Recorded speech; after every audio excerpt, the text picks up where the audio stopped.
போதைப்பொருள் கடத்தல் குற்றத்திற்காக சிங்கப்பூரில் தூக்கு தண்டனை விதிக்கப்பட்ட மலேசியரான பன்னீர்செல்வம் பரந்தாமனுக்கு வரும் வியாழக்கிழமை அத்தண்டனை நிறைவேற்றப்பட உள்ளது. 38 வயது பன்னீர் இன்னும் 4 நாட்களில் தூக்கிலிடப்படவிருப்பதாக சிங்கப்பூர் சிறைச்சாலை சேவைத்துறை அவரின் சகோதரிக்கு கடிதம் அனுப்பியுள்ளது. பன்னீரின் முன்னாள் வழக்கறிஞர் ரவி தனது பேஸ்புக் பக்கத்தில் அந்த தகவலை பகிர்ந்துள்ளார். தற்போதைக்கு பன்னீருக்கு இருக்கும் ஒரே வாய்ப்பு மனித உரிமை சட்டத்தின் கீழ் அவரின் மரண தண்டனை நிறைவேற்றத்தை எதிர்த்து மலேசிய அரசாங்கம் அனைத்துலக நீதிமன்றத்தில் விண்ணப்பிப்பதாகும் என ரவி சொன்னார். 2014 செப்டம்பர் 3ஆம் தேதி வுட்லண்ட்ஸ் சோதனை சாவடியில் 51.84 கிராம் எடையிலான டயமோர்பின் வகை போதைப் பொருளை கடத்திய வழக்கில் 2017ஆம் ஆண்டு ஜூன் 27ஆம் தேதி பன்னீர் குற்றவாளி என தீர்ப்பளிக்கப்பட்டார். இதையடுத்து அவருக்கு கட்டாய மரண தண்டனை விதிக்கப்பட்டது.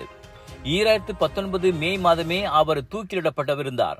ஆனால் தனது பொது மன்னிப்பு கோரிக்கையை அப்போதைய சிங்கப்பூர் அதிபர் நிராகரித்ததை எதிர்த்து மேல்முறையீடு செய்ய அந்நாட்டு மேல்முறையீட்டு நீதிமன்றம் பன்னீருக்கு வாய்ப்பு வழங்கி மரண தண்டனை நிறைவேற்றத்தை ஒத்திவைத்தது குறிப்பிடத்தக்கது.